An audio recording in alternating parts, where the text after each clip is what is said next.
నా నిండు వందనాలు. స్త్రీలకు పురుషులకు అందరికీ వందనాలు. దేవుడు మనలందరిని క్షేమంగా ఉంచి మరొక వారము ఆయన పాదాల దగ్గర గడుపుటకు మనకిచ్చిన ఈ చక్కని శ్రేష్టమైన సమయాన్ని బట్టి దేవాది దేవునికి మహిమ కలుగును గాక. ఒకసారి మనసారా హల్లెలూయా చెప్దామా? హల్లెలూయా, హల్లెలూయా, హల్లెలూయా. ఈరోజు వాక్యం ఏంటంటే, ఉరియా గురించి మీకు వాక్యం ఈరోజు ఇవ్వబడుతుంది. ఈ ఉరియా గురించి బహుశా మీకు ఇప్పుడే ఫస్ట్ టైం చెప్పడం అనుకుంటా. అంటే మధ్య మధ్యలో బెత్సబా గురించి చెప్పే ఉండొచ్చు, కానీ ఈ ఉరియా గురించి ప్రసంగం ఎప్పుడు చేయలేదు. సో ఈరోజు ఉరియా గురించి ప్రసంగము విందాం.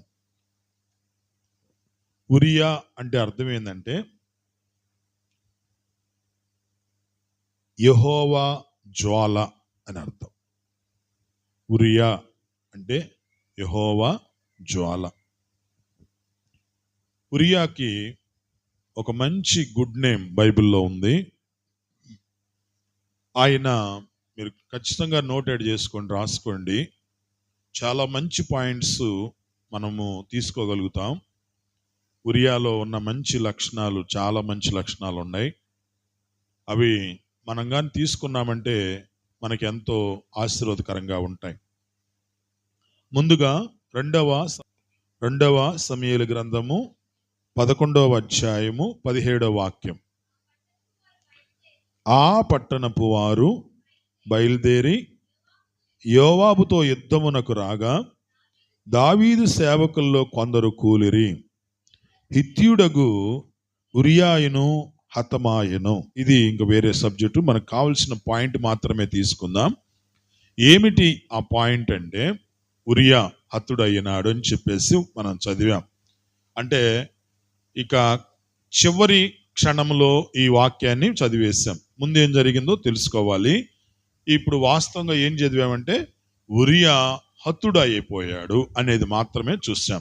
హతుడు అంటే చనిపోయాడు, హతుడు అనగా చంపివేయబడ్డాడు అనేది మనం చూసాం. ప్రియులారా, ఈ ఉరియా ఎవరో? హిత్తీయుడగు ఉరియా.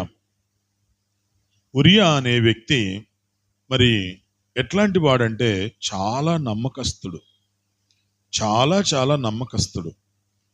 ఎందుకు నమ్మకస్తుడు అని చెప్పినానంటే, కొన్ని వచనాలు చదివినప్పుడు మనకు ఆ నమ్మకత్వం అనేది బయటకు వచ్చింది.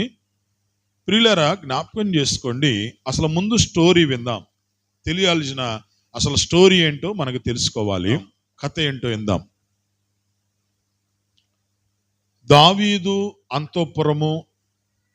దావీదు అంతఃపురానికి సమీపమున దగ్గరలో ఉరియా వాళ్ళ ఇల్లు ఉంటుంది.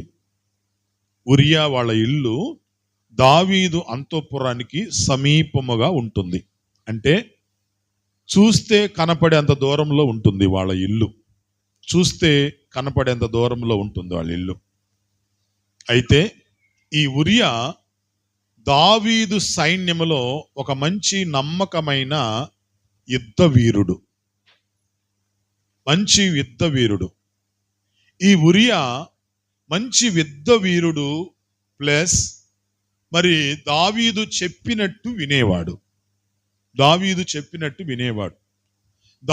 చెప్పినట్టు వెంటనే కాకుండా ఉరియా మరి యుద్ధములో చాలా నమ్మకంగా ముమ్మరంగా ఎదుర్కొనే సామర్థ్యం కలిగిన వాడు.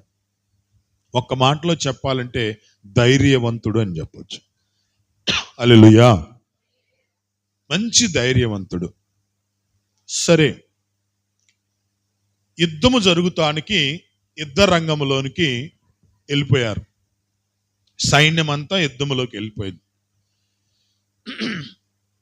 సైన్యమంతా యుద్ధములోకి వెళ్ళిపోయిన తర్వాత దావీదును వద్దన్నారో లేకపోతే దావీదు నేను ఇంటికాడ ఉంటాలే మీరు వెళ్ళండి అని అన్నాడో తెలియదు, కానీ దావీదు ఇంటి దగ్గర ఉండిపోయాడు, అంతఃపురంలో ఉండిపోయాడు. దావీదు అంతఃపురంలో ఉన్నప్పుడు దావీదు అంతఃపురంలో ఉండి చక్కగా రెస్ట్ తీసుకుంటున్నాడు. రెస్ట్ తీసుకున్న టైంలో బాగా సాయంత్రం వేళ ఒక 4:30, 5 లేకపోతే 5:30 ఆ ప్రాంతంలో తను బాగా నిద్రపోయి లెగిసి రిలాక్స్గా అలాగూ మిద్దె మీదకి ఎక్కిపోయి ఆ మిద్దె మీద తన పట్టణాన్ని అలాగూ చూసుకుంటా ఉన్నాడు. సాయంకాలం బాగా 6 ఆ ప్రాంతం అయి ఉండొచ్చు.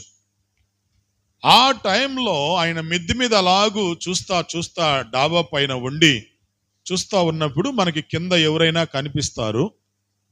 ఆ సమీపాన ఒక స్త్రీ స్నానము చేస్తా ఉన్నది.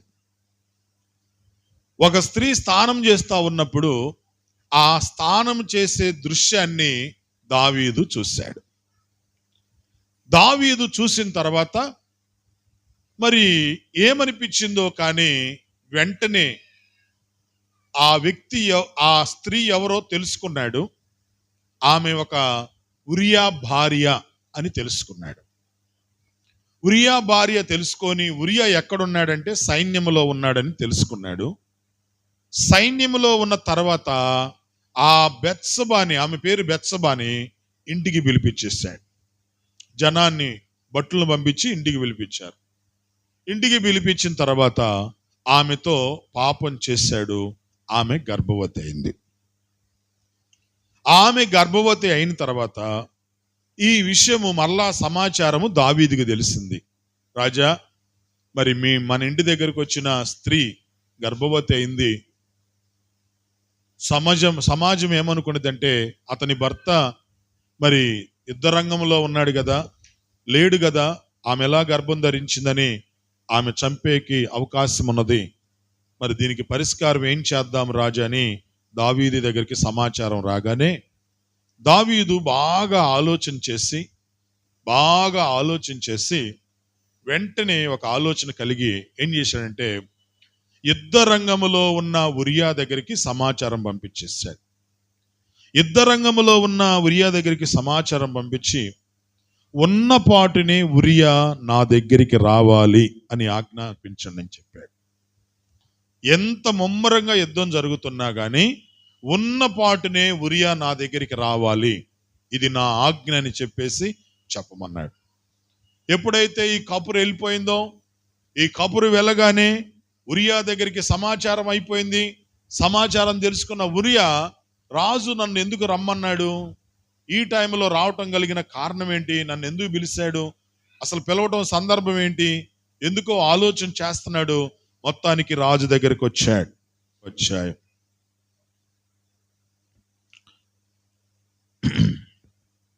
5వ వచనం.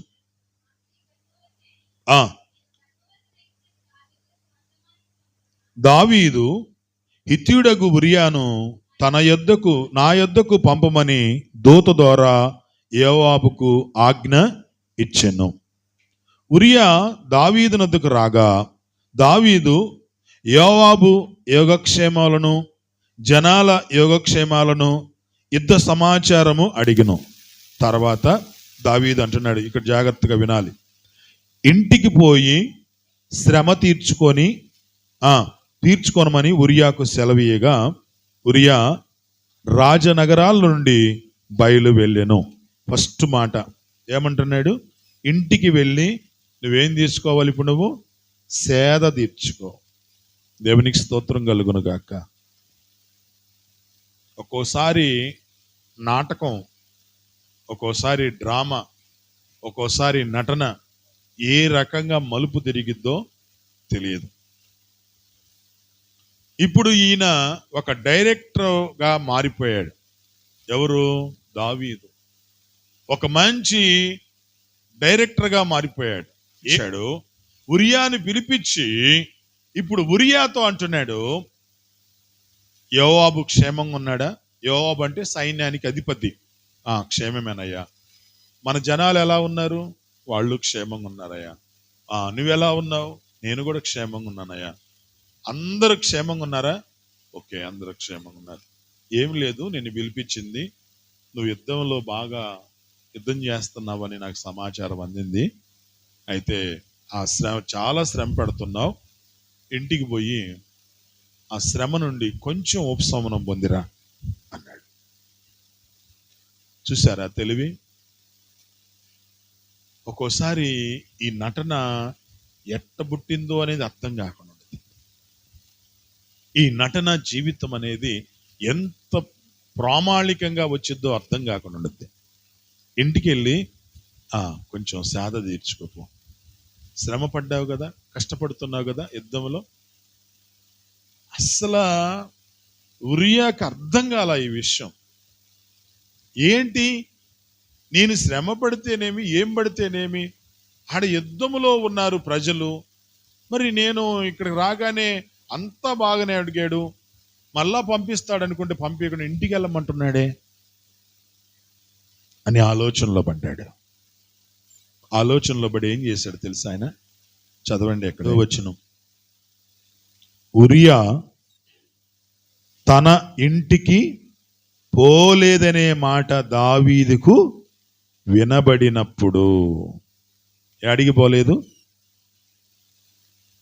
ఇంటికి పోలా. దావీదు యాడికి పొమ్మన్నాడు? ఇంటికి పో అన్నాడు.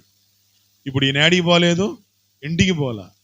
అదే అంతఃపురములో అక్కడే బొనుకున్నాడు. అసలు అర్థం కాల ఆయనకి మ్యాటరు. ఆడేమిటి, యుద్ధం జరగటం ఏంటి ముమ్మరంగా, ఆ యుద్ధములో ప్రజలు, మరి మన సైన్యం ఉండటం ఏంది, నేను ఒక ఈరుడుగా ఇంటికి రావటం ఏంటి, ఇంటికి వచ్చిన తర్వాత నన్ను వెళ్ళి ఇంటికాడ పోయి నువ్వు రెస్ట్ తీసుకో అంటాం ఏంటి, అర్థం కాకపోయింది. అర్థం కాక ఆయన అక్కడే అంతఃపురములో పనుకున్నాడు, అక్కడే పనుకున్నాడు. మళ్ళా దావీదు అడుగుతున్నాడు, ఉరియా ఇంటికి పోయాడా? పోలేదయ్యా. మరి ఎక్కడున్నాడు? ఇక్కడే అంతఃపురంలో ఉంటున్నాడు. అదేంటి, నేను ఇంటికి పంపించాను కదా, వెళ్ళలేదు ఆయన?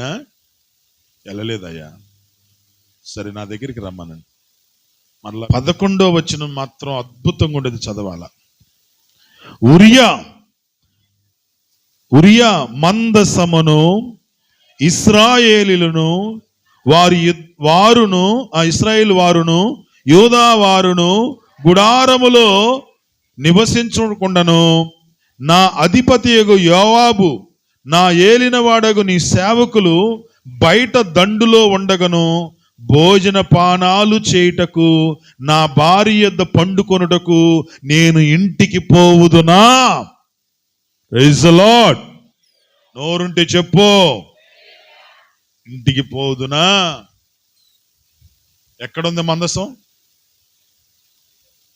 యుద్ధ భూమిలో ఉంది. మందసం అంటే దేవుని సన్నిధి. Praise the lord. నోరుండే కదా, గట్టిగా చెప్పరేంది? మందసం అనేది యుద్ధ భూమిలో ఉంది. దేవుని సన్నిధి అనేది యుద్ధ భూమిలో ఉంది. యుద్ధ భూమిలో మందసం ఉంది. యుద్ధ భూమిలో నాతో పాటు ఇశ్రాయేలీలు ఉన్నారు, నాతో పాటు యూదా వారు ఉన్నారు, నాతో పాటు యుద్ధ భూమిలో ఉంటే నన్ను ఇంటికి రమ్మన్నావు. ఇంటికి వచ్చిన తర్వాత నేను భోజనం చేసుకుంటా, నా భార్య దగ్గర పండుకోవడానికి ఇది సమయమా? Praise the Lord. అసలు మ్యాటర్ ఏంది? పాపం కప్పిపుచ్చాలి. అసలు మ్యాటర్ ఏంటి? తప్పు మూసేయాలి, తన మీదకి రాకుండా చూసుకోవాలి. మ్యాటర్ అంతా కప్పిపెట్టాడు. ప్రేమ చూపిస్తున్నట్టు వలగబోస్తున్నాడు, ప్రేమ చూపిస్తున్నట్టుగా వలగబోస్తున్నాడు. కానీ ఎంత రాజనీతి అండి ఉరియాది. గట్టిగా హల్లెలూయా చెప్పు. ఏ నీతి అది? రాజనీతి. మందసం ఎక్కడుంటే అక్కడ నేను ఉండాలయ్యా. Praise the Lord. మందసం ఉన్న చోట నువ్వు ఉండాలా. నువ్వు ఎక్కడెక్కడో ఉండాల్సింది కాదు, నీ ప్లేస్ అది కాదు. నీ మందసము దగ్గరికి నువ్వు చేరాలి, నువ్వు మందసము దగ్గరికి నువ్వు అడుగులు వేయాలి. మందసము ఎక్కడ ఉంటే అక్కడ నువ్వు ఉంటే క్షేమం. Praise the lord. ఎక్కడుంటున్నారు మనం? ఆదివారము ప్రార్థనని చెప్పాలా మనము? ఆదివారము దేవుని సన్నిధిని చెప్పాలా మనకి? మందసము దగ్గరికి పరుగులు తీయాలనే ఆలోచన రావట్లేదా? ఉరియాకు ఉన్న మనసు ఉందా? భోజనాలు తినడానికి, భార్యతో పండుకోవడానికి, లేకపోతే సుఖం అనుకోవచ్చు, లేదా ఆనందం అనుకోవచ్చు, ఇంకోటి అనుకోవచ్చు, ఏదో ఒకటి అనొచ్చు. నేను పదే ఆ ప్రస్తావన ఎత్తట్లేదు, కానీ అతన్ని ఆనందించడానికి ఇంట్లో ఉండాలా? ఈరోజు ఎంతమంది ఇంటికాడ ఉంటున్నారు? ఎంతమంది వాళ్ళ ఆనందంలో ఉంటున్నారు? ఈరోజు ఎంతమంది దైవ సన్నిధిని మర్చిపోతున్నారు? దైవ సన్నిధికి వెళ్ళని స్థితిలో ఎందుకుంటున్నారు? ఉందా రాజనీతి నీకు? బాప్తిసం తీసుకున్న నీవు, ప్రభు బిడ్డగా మారిన నీవు, ప్రభు బిడ్డలో చేరిన నీవు, ప్రభు బిడ్డగా మారిన తర్వాత నువ్వు ఎక్కడ ఉండాలి? ఆయన సన్నిధిలో ఉండాలి కదా నువ్వు. Praise the lord. చెప్పు నోరు తెరిచి. కీర్తనలు 16వ అధ్యాయం 3వ వచనం. కీర్తనలు 16వ అధ్యాయం 3వ వచనం. కీర్తనల గ్రంథం 16వ అధ్యాయం 3వ వచనం. నేను ఇలాగంట,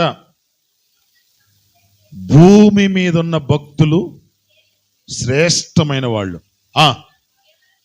వాళ్ళు నాకు ఇష్టమైన వాళ్ళు. గట్టిగా హల్లెలూయా చెప్తారా? బిడ్డ, నువ్వు ఎవరికి ఇష్టం ఉందో లేదో నాకు తెలియదు. నీ ఇంట్లో వాళ్ళకి ఇష్టం ఉన్నావో లేదో నాకు తెలియదు.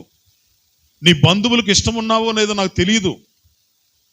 నీ రక్త సంబంధికులు నిన్ను ఇష్టపడుతున్నారో లేదో నాకు తెలియదు, కానీ దేవాతి దేవుడు నిన్ను ఇష్టపడుతున్నాడు బిడ్డ.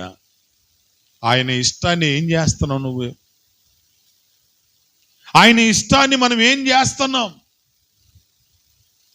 ఆయన నిన్ను ఇష్టపడుతున్నాడు, నీ మీద ఆయన ప్రేమ చూపిస్తున్నాడు. ఆ భక్తులు నాకు కావాలని. భక్తులా, నువ్వు ఎవరికి ఇష్టం అంటే దేవునికి చాలా ఇష్టం. Praise the lord. నువ్వు చాలా ఇష్టం అండి. నువ్వంటే ఆయనకి ప్రాణం. నువ్వు ఆయన సన్నిధిలో కనపడకపోతే ఆయన విలవిలలాడిపోతాడు.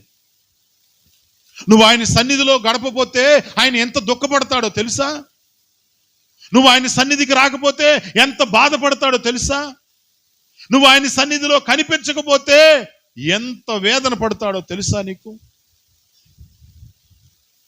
యోనాతో అంటాడు, యోనా, నువ్వు వెళ్ళి నినివే పట్టణానికి నా యొక్క సువార్త తీసుకెళ్ళంటాడు. యోనా వెళ్ళటం ఇష్టం లేక పోయి ఓడ అడుగు బాగాన నిద్రపోతాడు. దేవుడేమో నా బిడ్డ నా సన్నిధిలో ఉంటాడేమో నీ ఎదురు చూస్తే ఈయన పోయి సంతోషంగా పోయి పనుకున్నాడు, నిద్రపోతున్నాడు. దేవుడు ఏం చేస్తాడో తెలుసా? పోగొట్టుకోడు, బుద్ధి వచ్చేటట్టు చేస్తాడు. ఏం చేస్తాడు? బుద్ధి వచ్చేటట్టు చేస్తాడు. పోగొట్టుకోడు, బుద్ధి వచ్చేటట్టు చేస్తాడు.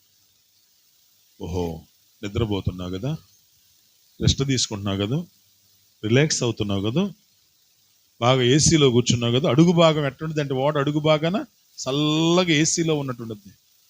మంచిగా రెస్ట్ తీసుకుంటున్నావు కదా, రెస్ట్ తీసుకో అని తుఫాను పంపించి, తుఫాన్లో ఈ ఓడ మునిగేటట్టు చేసి ఆయన తీసుకెళ్ళి మళ్ళీ సముద్రంలో వేసి, సముద్రంలో చేప కడుపులో వేసి, చేప కడుపులో అగాధంలో పోయి, అగాధంలో పోయిన తర్వాత ఏమంటాడు? అయ్యా, నన్ను బతికిస్తేనే సువార్త చేస్తానయ్యా అంటాడు. అది చేయటానికే కదా నిన్ను పడేసింది. దేవునికి స్తోత్రం చెప్పరు? నా సన్నిధిలో ఉండటానికే కోసమే నిన్ను పడేసేది. అర్థమైందా మీకు? ఎందుకు మిమ్మల్ని పోగొట్టుకోడైనా బుద్ధి వచ్చేటట్టు చేస్తాడు. మీరంటే ఇష్టం, మీరంటే ప్రాణం, మీరంటే ఆయనకి మీకోసం ఏదైనా చేయగలుగుతాడు. Praise the Lord. సూర్యుడా ఆగిపో అన్నాడు యెహోషువ, ఆఫ్ చేశాడు. చంద్రుడా ఆగిపో అన్నాడు, ఆఫ్ చేశాడు. సూర్యుడు ఆపటం చరిత్రలో ఎవరి వల్ల కాలేదు, ఒక్క యెహోషువ ప్రార్థన వల్లే. ఆయనకి ఇష్టం. ఇశ్రాయేలు ప్రజలు ఎర్ర సముద్రం కాడిపోయి నిలబడ్డారు. అయ్యా, మేము చావాలా, కొట్టు. బండని కర్ర తీసుకుని కొట్టమన్నాడు. రెండుగా పాయలుగా పగిలిపోయింది. నీళ్లు ఆరిన నేల మీద నడిచారు. ఇష్టం వాళ్ళు అంటే దేవునికి. Praise the lord. నీ కోసం ఏదైనా చేయగలుగుతాడండి దేవుడు. ఎందుకు ఆయన మాట మీరిపోతున్నావు? ఎందుకు ఆయన సన్నిధిని పోగొట్టుకుంటున్నావు? ఎందుకు ఆయన సన్నిధిలో నువ్వు సహవాసం చేయలేకపోతున్నావు? నీకోసం, నీకు బుద్ధి రావడానికి కోసం మళ్ళీ ఏదైనా చేస్తాడు, అది కూడా గుర్తుపెట్టుకో. Praise lord. నీకు బుద్ధి వచ్చేటట్టు ఏదైనా చేస్తాడు. నువ్వంటే ఆయనకి ఇష్టం. నువ్వు ఎప్పుడైతే బాప్తీసం తీసుకున్నావో, ఎప్పుడైతే ఆయన బిడ్డగా మారిపోయావో, ఎప్పుడైతే ఆయనతో సహవాసం చేస్తున్నావో, ఎప్పుడైతే ఆయన పాదాల దగ్గర ఉన్నావో, నువ్వు ఆయన సన్నిధిలో గడపాలి. ఇక్కడికి వచ్చి నిద్రపోతామో, గురుగులు పెడతామో, ఏం చేతను చెయ్యి. పాడినా పర్లేదు, పాడకపోయినా పర్లేదు, నువ్వు ఆయన సన్నిధిలో కనపడాలా. ఏడ కనపడాలా మనం? ఆయన పాదాల దగ్గర గడపాలా. అది ఆయనకి ఇష్టం. ఉరియా అంటున్నాడు, మందసం అక్కడ ఉందయ్యా. Praise lord. మందసం దగ్గర ఈరుడు ఉండాలయ్యా. దేవునికి స్తోత్రం చెప్పండి. మందసం దగ్గర ఉండాలా ఈరుడు.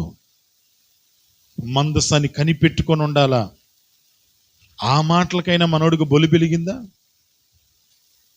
ఆ మాటలకైనా ఒక రాజనీతి భక్తుడు ఈయనకి ఆ మాట కన్నా బొలి వెలిగిందా? ఏం చేశాడో తెలుసా? ఇంకొక నాటకం స్టార్ట్ చేశాడు. వెట్టా ఉన్నావుగా, నా నాలుగు ఏదో పీకుతా ఉంది, కొంచెం పార్టీ చేసుకుందామా అంటున్నాడు. ఏంటిదంట? పార్టీ. తాగేవాడు ఒక్కడే తాగుతాడా? 4-5 వేసుకొని తాగుతాడా? ఎవరు లేరా ఆయన తాగుబోతోళ్ళు? తాగేవాళ్ళు ఒక్కడే తాగుతారా? 4-5 వేసుకొని తాగుతాడా? మీరు అడుబడి పోతా ఉంటే చూడు, చెట్ల కింద ఆడాడాడాడా చేసాలు ఎన్ని ఉంటాయో. ఎందుకు ఈ వాక్యం చెబుతున్నానంటే, దావీదు ఏమి నాటకం ఆడుతున్నాడో చూడండి. 2వ వచనం. నేడును రేపు నీకు సెలవిత్తునని ఉరియాతో అనగా,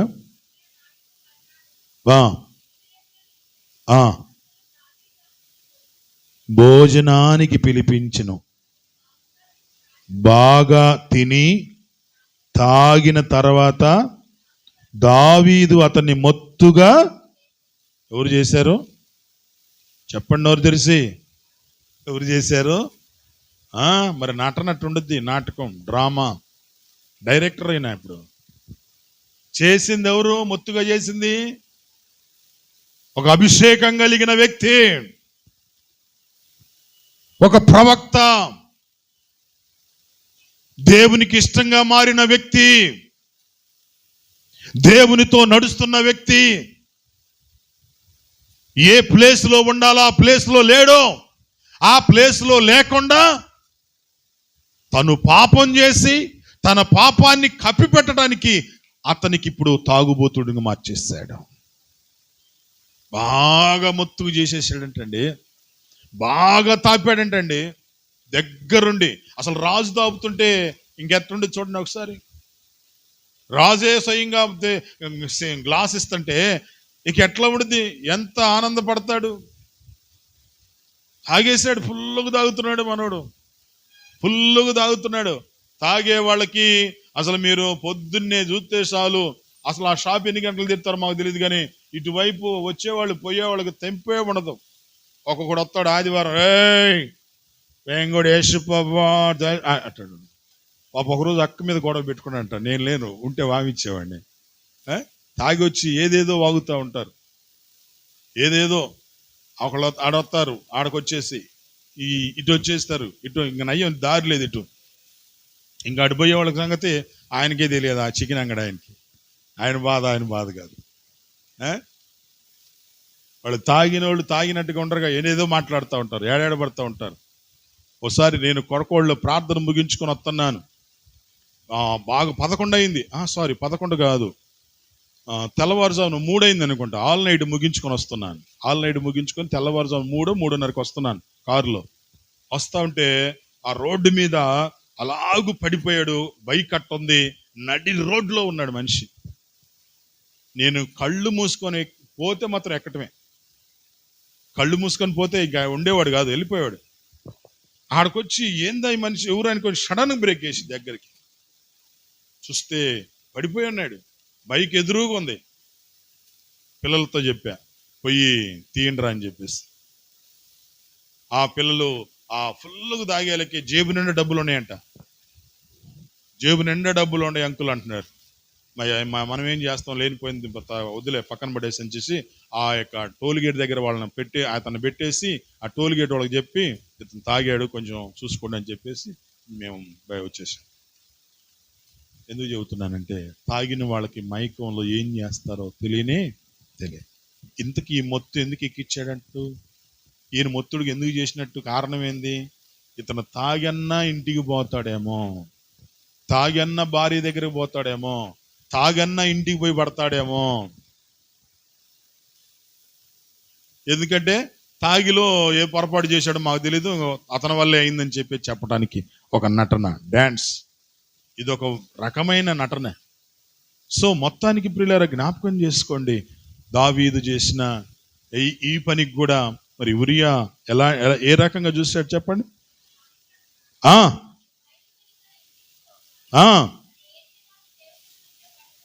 సేవకుల మధ్య పండుకొనెను. గట్టిగా చెప్పు.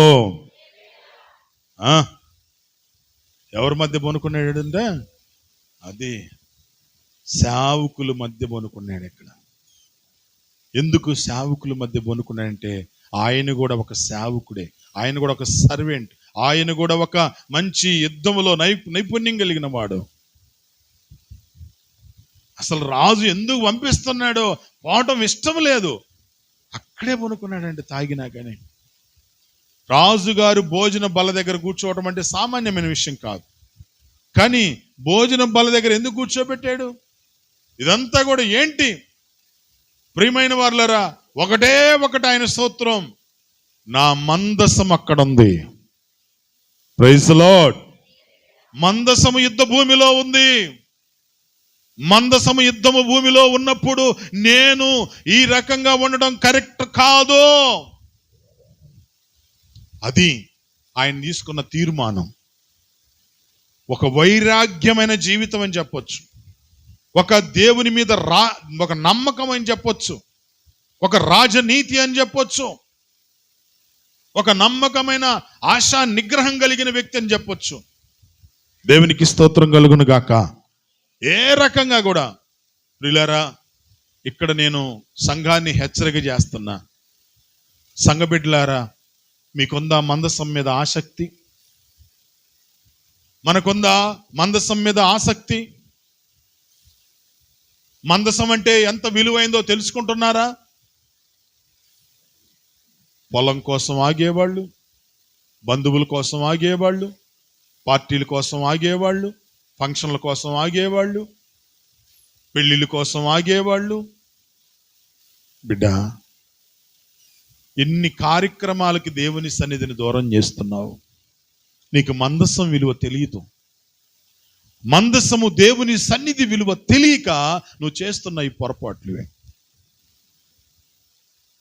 నేను చెప్తున్నాను, ఏదైతే నువ్వు బాగా ప్రేమిస్తావో దాంట్లోనే దెబ్బపడిద్ది. దేవుని కంటే నువ్వు ఏది ప్రేమించినా దానిలోనే నష్టపోతావు. నేను చెప్పే మాట కాదు, నాకంటే దీన్ని ఎక్కువగా ప్రేమించిన వాడు నాకు పాత్రుడు కాడు అన్నాడు బైబిల్. Praise the lord. ఒక్క దెబ్బతో అది నేను తీసివేస్తానని కూడా అంటాడు ఒక్కోసారి. నేనేం చెప్తున్నానంటే, నీకు ఎంతన్నా రాని, ఏదన్నా ఉండని, అదంతా ఒక ఎత్తు, దైవ సన్నిధి ఒక ఎత్తు. Praise the lord. నీకు ఎంతన్నా రాని, ఏదన్నా ఉండని, అదంతా ఒక ఎత్తు, దైవ సన్నిధిలో మాత్రం నువ్వు గడపటం ఒక ఎత్తు. దేవునికి స్తోత్రం కలుగును గాక. సేవకు రాకముందు, ఇక్కడికి సేవకు రాకముందు ఇంటి దగ్గర మేము పరిచర్యలో నేను ఒక ఎట్లా ఉండేవాడిని అంటే సహకారిగా ఉండేవాడిని. మా మీద పెద్ద సేవకులు వచ్చేవాళ్ళు, వాళ్ళే అంతా నడిపిస్తారు సంఘాన్ని, వాళ్ళే సంఘాన్ని చూస్తూ ఉంటారు, వాళ్ళే వాక్యం చెబుతూ ఉంటారు. మేము సాపల బరవను, కసువు కొట్టను, అట్లాంటి పనులు చేసి వాళ్ళకి సేవకులకి భోజనాలు సిద్ధపరచినట్లు చేస్తూ ఉండేవాళ్ళం. ఒక వారం నాకు ముమ్మరంగా పని ఉంది, ఆదివారం ముమ్మరంగా పని ఉంది. నేను బాగపోతే 10 మంది ఆగిపోతారు. అది ఇంజనీరింగ్ వర్క్, ఖచ్చితంగా ఉండాల. వాళ్ళు మీరు ఖచ్చితంగా రావాలని గట్టి పట్టుబట్టారు. మాట కూడా ఇచ్చాను, వస్తానని చెప్పాను. వెళ్ళాం. పని అంతా అయిపోయింది. ఆదివారం వెళ్ళా. సేవకులు వచ్చారు, ప్రార్థన చూసుకున్నారు. రాజు ఎక్కడని అడిగారు. పనికి వెళ్ళాడని చెప్పారు. ఏమ్మా ఎందుకు పనికి పంపించావు? నలుగురికి చెప్పాల్సిన ఆయనే పోతే ఎట్లా అని చెప్పేసి మా అమ్మను దండించారు. సరేనని ఆమె నన్ను ఇంటికి వచ్చిన తర్వాత అన్నోళ్ళు ఇట్లా అడిగిపోయారు, నేను అందరు అడిగారు, నువ్వెందుకు ఆ పని చేసావు అని చెప్పేసి అది ఇదని నన్ను కూడా అన్నారు. నెక్స్ట్ ఆదివారం నేను చర్చిలో ఉండా. వచ్చారు సేవకులు. ఏ రాజు నిన్న ఆదివారం ఎక్కడికి పోయావు అని అన్నారు. అర్జెంటు పని ఉండి పోయానన్నా, వెళ్ళాల్సిన పరిస్థితి వచ్చింది, వెళ్ళాను అని చెప్పేసి అంటే అని అంతటితో ఆగినడితే బాగుండేది. ఇంకో మాట ఏమన్నానంటే కవర్ చేయటానికి ఏమన్నానంటే, అన్న ఆ రోజు వచ్చి కూలంతా దేవునికేనన్నా, నాకు కాదులే అన్నాను. ఆ రోజు ఎంత అయితే డబ్బులు వస్తే అవి మొత్తం దేవునికే, సేవకే ఇస్తానని నాకు ఉంచుకోనన్నా. ఆయన ఏమన్నాడంటే, ఈ రకంగా ఆదివారం మేమందరం పనులకు పోయి డబ్బులు తీసుకొస్తే ఆయన డబ్బులు ఏం చేసుకుంటాడు? ఆయనకు కావాల్సింది డబ్బులా, నువ్వు నీ యొక్క దేహం కావాలా? ఆయనకి డబ్బులు కావాలా లేకపోతే మనం కావాలా? మనం అందరం నీలాగా నేను కూడా పనికి పోతా, అందరం పనికి పోదాం, అందరం సంపాదిద్దాం, అందరం కానుకేద్దాం. దేవునికి కావాల్సిన డబ్బులా లేకపోతే నువ్వా? కాదన్నా, అర్జెంట్ అయిందన్నాను. కాదు నేను అడిగిన దానికి సమాధానం చెప్పు అన్నాడు. డబ్బు ఆయన ఏం చేసుకోడయ్యా, నువ్వు నేను దేవుణ్ణి కనపరచాలని ఆయన కోరుకుంటాడని చెప్పాడు. హల్లెలూయా. నేనేం చేశానంటే ఇంక అందరి ముందు అనేలేక కొంచెం మనకున్న అలవాటేగా, అలిగే అలవాటు. ఇంక అలిగా. ఎవరి మీద? అయ్యగారి మీద అలిగా. మా ఇంట్లోనే భోజనం పెట్టేవాళ్ళం. ఆ ఆదివారం పిలవలా. పాపం ఆయన చూస్తున్నాడు, పిలుస్తాడేమో రాజు అని పిలవలా. ఇంకొక అక్క పిలుచుకొని పోయింది, పోయి భోజనం చేశాడు. నెక్స్ట్ వారం నాకు డౌట్గా ఉంది, రాజు వస్తాడా రాదని అంటున్నాడు. నెక్స్ట్ వారం కూడా పోయాం. నేను రాజు ఫీల్ అయ్యావా అన్నాడు. ఫీల్గా బయటికి ఎక్కలేగా మనం. లేదులే అన్నా. మరి మమ్మల్ని ఎందుకు భోజనాన్ని తీసుకోలేదన్నాడు. చేయలేదులే అన్నా. చేశారు కానీ చేయలేదన్న అబద్ధమా? నేను చెప్పిన దానికి నువ్వు అంత బాధపడితే, నువ్వు కనపడకపోతే దేవుడు ఎంత బాధపడతాడు ఒకసారి ఆలోచన చేసావా? గట్టిగా చెప్పు. నేను చెప్పిన దానికి నువ్వు అంత బాధపడ్డావే, ఆయన సన్నిధిలో నువ్వు కనపడకపోతే ఆయన ఎంత బాధపడతాడో నీకు అర్థమైందా? వాక్యం ఇచ్చిన బిడ్డ, కన్నపేగు పిల్లల కనపడపోతే పిల్లలు లేని ఎలుగుబంటికి ఎంత రోషం వచ్చిందో దేవునికి అంత రోషం వచ్చింది. గట్టిగా చెప్పు. అర్థమవుతుందా? పిల్లలు కానీ కోల్పోతే, కనపడకపోతే ఎలుగుబంటికి భయంకరమైన రోషం వచ్చింది, భయంకరమైన కోపం వచ్చింది, తన కడుపును పుట్టిన పిల్లలు కనపడపోతే. అలాగే దైవ సన్నిధిలో బాప్తీసం తీసుకున్న నీవు, దేవుని బిడ్డగా మారిన నీవు, దేవుని సహవాసంలో ఉన్న నీవు, దేవుని పాదాల దగ్గర గడపాల్సిన నీవు కనపడకపోతే ఎంత బాధపడతాడు ఆయన, ఎంత వేదన పడతాడు. మళ్ళా నిన్ను సరి చేయటానికి ఇంకా ఆయన ఇంకొక ప్లాన్ గీసి గీసి గీసి గీసి నిన్ను పండేసి మంచం మీద పడేస్తే అప్పుడు ఏసయ్యా ఏసయ్యా ఈ శల్యారం ఏందయ్యా, ఏసయ్యా ఏసయ్యా ఏసయ్యా ఏసయ్యా. ఎన్నిసార్లు గలవరిచ్చినావు ఏసయ్యని మంచం మీదనప్పుడు? ఎన్నిసార్లు గలవరిచ్చినావు? ఆ కలవరేయటానికి కోసమే నిన్ను సలిజీరం పెట్టేది. అర్థమైందా? నిన్ను దారిలో గాడిలో పెట్టాలి. నేను గాడిలో పెట్టడానికి నీకు ఏదో చేస్తాడు, అది మ్యాటర్. నీకు దెబ్బలు కొట్టి, సమస్యలు పెట్టి, ఇబ్బందులు పెట్టి, ఏదో పెట్టి తీసుకురావాలి, నిన్ను గాడిలో పెట్టాలి అంతే. నిన్ను ఆయన సన్నిధిలో కనపడేటట్టు చేయాలి. అది దేవునికి మహిమ కలుగును గాక. దావీదు చేస్తున్న ప్లాన్ చూసారా? దావీదు ఏదేదో చేస్తున్నాడు. ఫస్ట్ మంచిగా మాట్లాడి, పాపం కష్టపడ్డావు జీవి, బాగా కష్టపడుతున్నావంట, ఇంటికెళ్ళు అని ఇంకోసారి చెప్పి, రెండోసారి తాగిచ్చి ఇంటికి పోని పంపిస్తే అసలు పోవట్లేదే. ఏంటి కారణం? మందసం అక్కడ ఉంది. Praise the lord. యుద్ధ భూమిలో మందసం ఉంది. ఆ మందసము దగ్గర నేను ఉండాలి. నిజమైన భక్తుడు, నిజమైన సేవకుడు అలాగూ బ్రతుకుతాడు. దేవునికి స్తోత్రం కలుగును గాక. గట్టిగా చెప్పండి హల్లెలూయా. తండ్రి చిత్తము నెరవేర్చడమే. ఆఖరికి యేసు ప్రభు వారు కూడా అన్నాడు, యోహాను రాసిన సువార్త 4వ అధ్యాయం 34వ వచనం ఒకసారి చదవండి. యేసుక్రీస్తు వారు కూడా ఏమన్నారు? యోహాను 4:34 అమ్మా. యేసు ప్రభు వారు వారిని చూచి, నన్ను పంపిన వాని చిత్తము నెరవేర్చుటకే ఆయన పని తొదముట్టించుటయు నాకు ఆహారం. గట్టిగా హల్లెలూయా చెప్పు. ఏంది ఆహారం అంటే? నన్ను పంపిన వాని చిత్తము నెరవేర్చాలి, నా తండ్రి చిత్తాన్ని కలిగి ఉండాలి నేను. అది ఒక రాజనీతి అంటారు, అది ఒక రాజనీతి.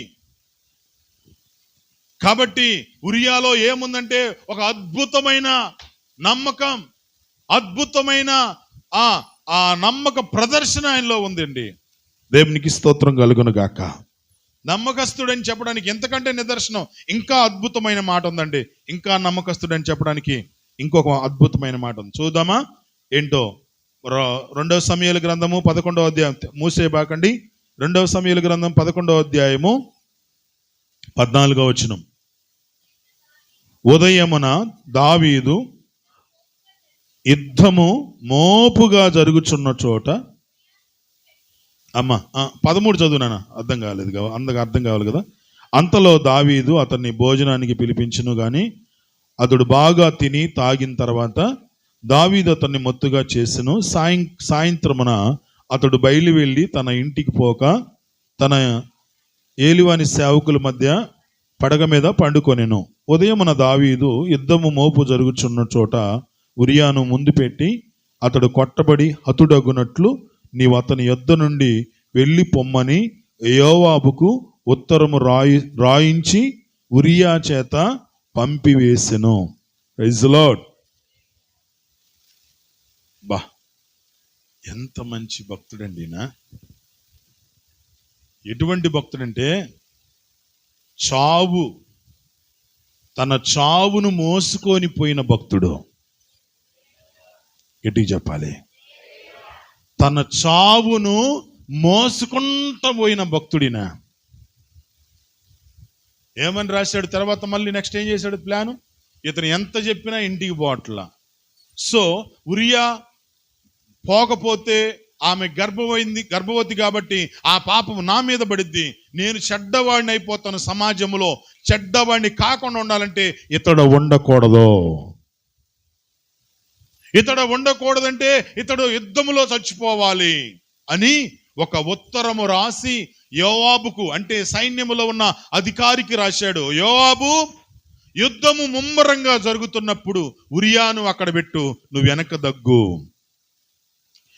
ముమ్మరంగా యుద్ధం జరుగుతున్నప్పుడు ఉరియాను ముందుకు పెట్టు, నువ్వు వెనక్కి వచ్చేసాయి, అతడు చనిపోయిన వార్త నాకు తెలియజేయి అన్నాడు. ఏం మోసుకొని పోతున్నాడు ఉరియా? తన చావును మోసుకొని పోతున్నాడు. అంటే ఏమి రాశాడో గాని ఓపెన్ చేయకుండా, ఏమి రాశాడో చూద్దాము అనే భావన కూడా ఆయనకి లేదు. Praise the lord.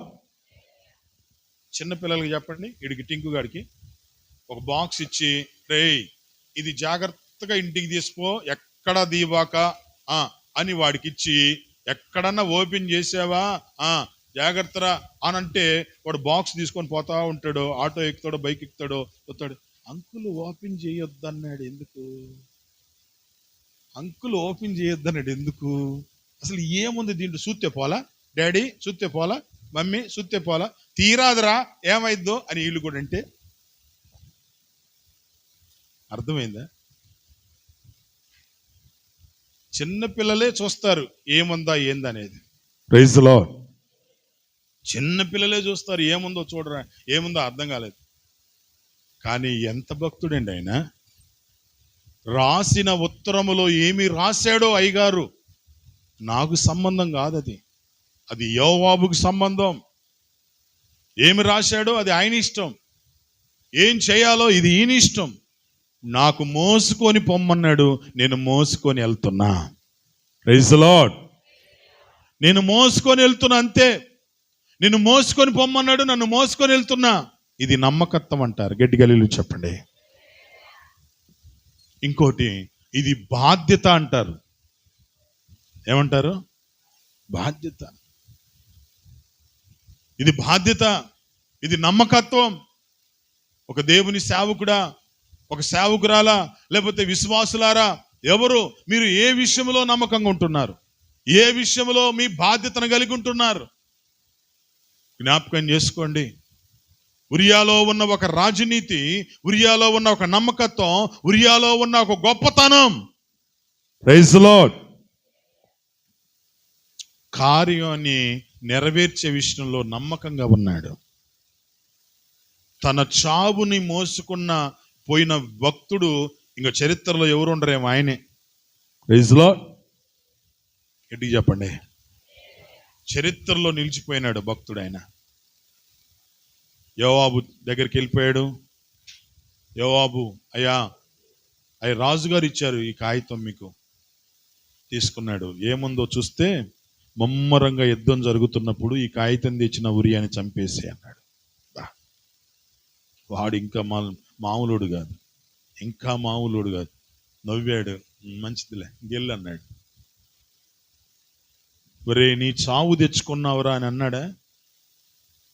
నీ మరణం తెచ్చుకున్నావురా దీంట్లో అన్నాడా? నీ చావే నువ్వు తెచ్చుకున్నావురా అని అన్నాడా? అనలా.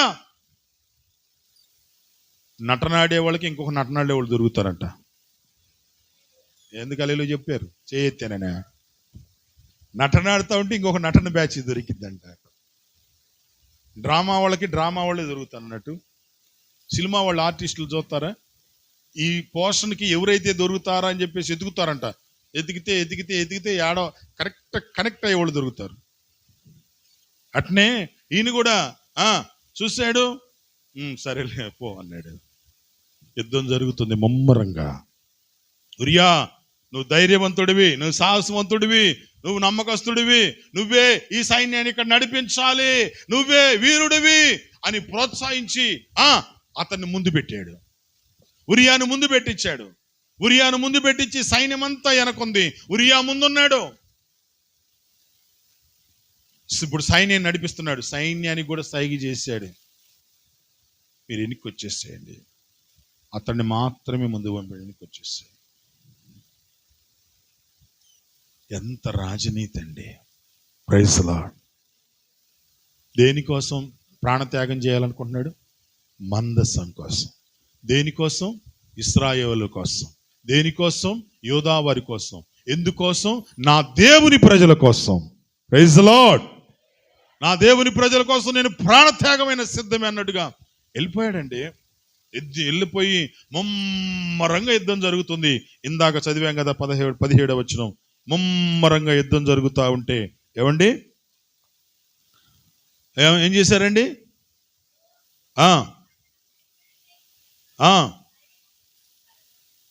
ధైర్యవంతులు ఉండే స్థలాన్ని గుర్తించి ఉరియాను పంపెను.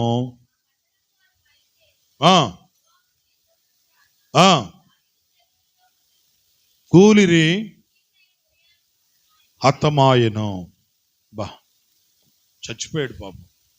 ఏ మరణం అంటారు దీన్ని? ఈర మరణం. Praise the lord. ఏ మరణం ఇది? నమ్మకస్తుడు మరణించిన మరణం అండి ఇది. రాజు కోసం మరణించాడు, మందసం కోసం మరణించాడు, ఇశ్రాయేలు కోసం మరణించాడు, యూదా వారి కోసం మరణించాడు. ఇటువంటి నమ్మకత్వం మనకున్నదా? సేవకుడిని ప్రేమించిన మనసు ఉరియాలో ఉంది. సేవకుడికి గౌరవించిన మనసు ఉరియాలో ఉంది. అతను ఏం చేస్తాడో మనకు సంబంధం లేదు. నా ధర్మం నేను నెరవేర్చాలి, నా బాధ్యత నేను నెరవేర్చాలి. నేను మిమ్మల్ని కీడులో నడిపిస్తే మీకు వచ్చిద్దా కీడు? నాకు వచ్చిద్దా? మీకు వచ్చిద్దా అనుకున్నారా? నడిపించే నాయకుడికి వచ్చింది, గుర్తుపెట్టుకోండి. మీరు శిరస్సు వంచి ఏది చెబుతున్నాడో మా సేవకుడు నువ్వు విని చేసావంటే ఆశీర్వాదం నీకు ఉండిద్ది. గట్టిగా చెప్పు, ఆశీర్వాదం నీకు ఉండిద్ది, దీవెన ఉండిద్ది. కానీ నువ్వు ఎప్పుడైతే నీ సేవకుడు మాట తిక్కరిస్తావో ఆశీర్వాదం కోల్పోతావు. ఒకవేళ అందులో కీడుంటే అది నీకు కాదు, నీ కుటుంబానికి కాదు, నడిపించిన నాయకుడికి తగిలిద్ది. Praise the lord.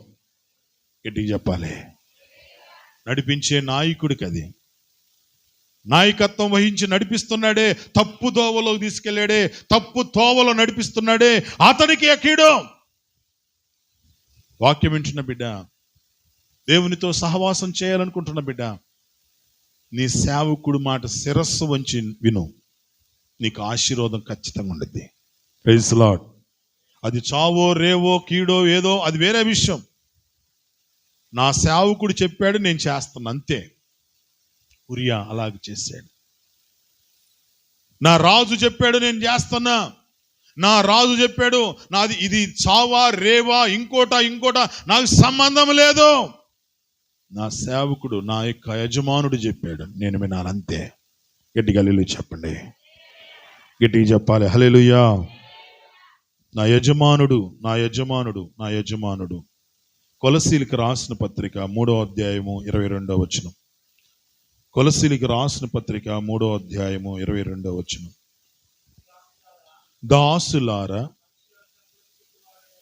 దాసులారా మనుషులను సంతోషపెట్టినట్టు కంటికి కనపడవలనని కాక ప్రభువునకు భయపడుచు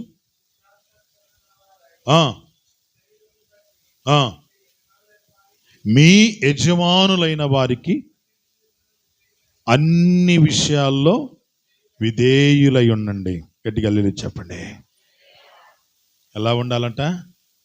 అన్ని విషయాల్లో విధేయులై ఉండండి. దాసులారా మీ యజమానులకు అన్ని విషయాల్లో మీరు విధేయత కలిగి చూపించండి. అదే కష్టమా నష్టమా ఏదైందో అది నీకు తెలీదు, దేవునికి తెలుసు. గట్టిగా హల్లెలూయా చెప్తారా? అది నీకు తెలీదు.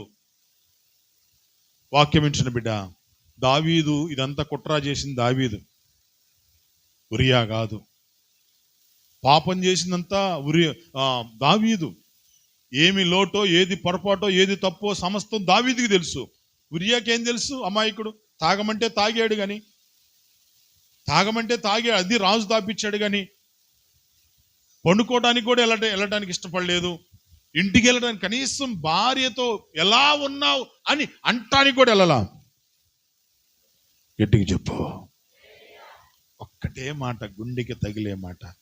నా దేవుని మందసం యుద్ధ భూమిలో ఉన్నప్పుడు నేను ఎలా ఉండేనయ్యా. దేవునికి స్తోత్రం కలుగును గాక. మందసం ఎక్కడుందో నువ్వు ఎక్కడ ఉంటున్నావు? మందసాన్ని కనిపెట్టుకుని ఉంటే కదా నీ ఆశీర్వాదం. మందసంతో నడిస్తేనే కదా నీకు దీవెనలు. మందసం పట్టుబడితే జీవితాలు చెడిపోతాయనే సంగతి తెలియదా? మందసం దూరం అయిపోతే ఏమైపోయిందో నీకు తెలియదా బిడ్డ? ఒకసారి ఆలోచన చేస్తున్నావా? ఒక్క మాట చెప్పి నేను ముగిస్తాను. సమూయేలు గ్రంథాన్ని చూడండి. సమూయేలు గ్రంథం చూద్దాం. మొదటి సమూయేలు గ్రంథాన్ని ఒకసారి చూద్దాం. మొదటి సమూయేలు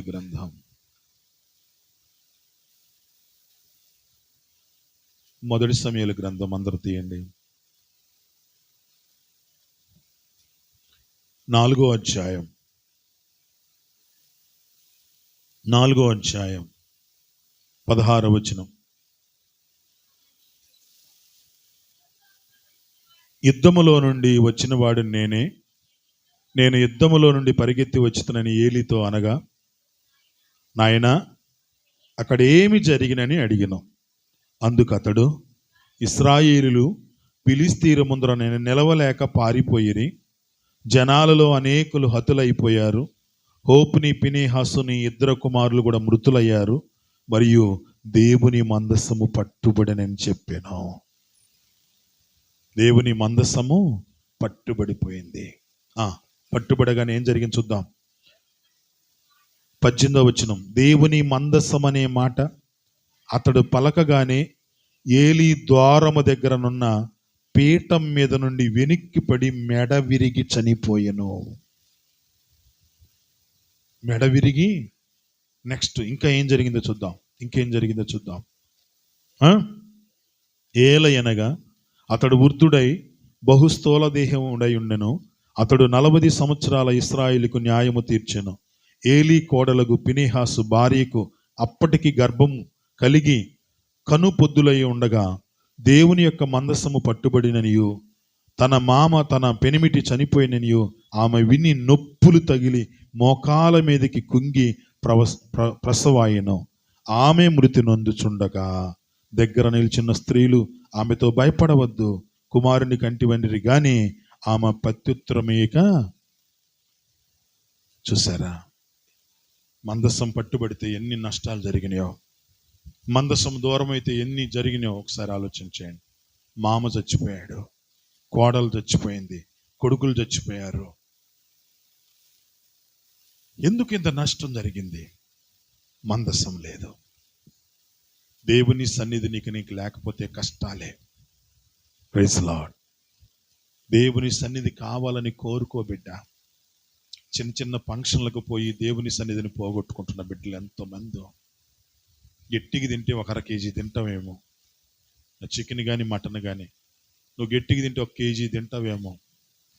ప్రేయర్ అయిపోయిన తర్వాత, ప్రార్థన అయిపోయిన తర్వాత ప్రశాంతంగా ఒక 2 కేజీలు తెచ్చుకొని వండుకొని తిను సాయంత్రం దాకా. ఎవరైనా నిన్ను ఫంక్షన్కి పిలిస్తే అక్కడ బాగా తినొచ్చని పోతున్నావేమో. దేవుని సన్నిధిని, మందసాన్ని వదిలేసిపోతున్నావేమో. నష్టం, తీరని నష్టం. తీరని నష్టంలోకి ప్రయాణం చేస్తున్నారు. మందసము అంత సులభమైన విషయం కాదు పిల్లరా. నువ్వు ఫంక్షన్లో ఎంత తింటావు నాకు తెలిసి, పెళ్ళిళ్ళకి ఎంత తింటావు. నీ బంధువుల కంటే విలువైన వాళ్ళు దేవుని సన్నిధి. హల్లెలూయా. దేవుని సన్నిధిని పొలం కోసం పోగొట్టుకుంటుండేవి, పెళ్ళిళ్ళ కోసం పోగొట్టుకుంటుండేవి, బర్త్డేల కోసం పోగొట్టుకుంటుండేవి, ఫంక్షన్ల కోసం పోగొట్టుకుంటుండేవి, ఇంట్లో చేపల కోసం పోగొట్టుకుంటుండేవి. ఏం తినలేదా ఇప్పుడు? ఏముందిలే ఆడ రొట్టె ద్రాక్షారసమేకి ఇచ్చేది. మందసం విలువైంది. గట్టిగా హల్లెలూయా చెప్పండి. మీరు ఎంతో దూరం నుంచి వస్తున్నారు, నేను సంతోషిస్తున్నా. ఎంతో దూరం నుంచి పడుతూ లెగుస్తూ ఆటోలు అందక ఛార్జీలు పెట్టుకొని మీ పడుతున్న బాధలు అంతా ఇంత కాదు. ఒకటి గుర్తుపెట్టుకో, నువ్వు వస్తున్నావంటే మందసాన్ని ప్రేమిస్తున్నావని అర్థం. మందసాన్ని ప్రేమిస్తున్నావు, మందసాన్ని గౌరవిస్తున్నావు, మందసానికి విలువిస్తున్నావు. నీ కుటుంబం క్షేమంగా ఉండుద్ది, నీ ఆశీర్వాదము క్షేమంగా నిలిచి ఉండుద్ది, నువ్వు దీవెనకరంగా ఉండగలుగుతావు. మందసం ప్రేమించే బిడ్డలు దీవించబడతారు. తల్ల వంచండి, ప్రార్థన చేసుకుందాం. తల్ల వంచండి, ప్రార్థన చేసుకుందాం.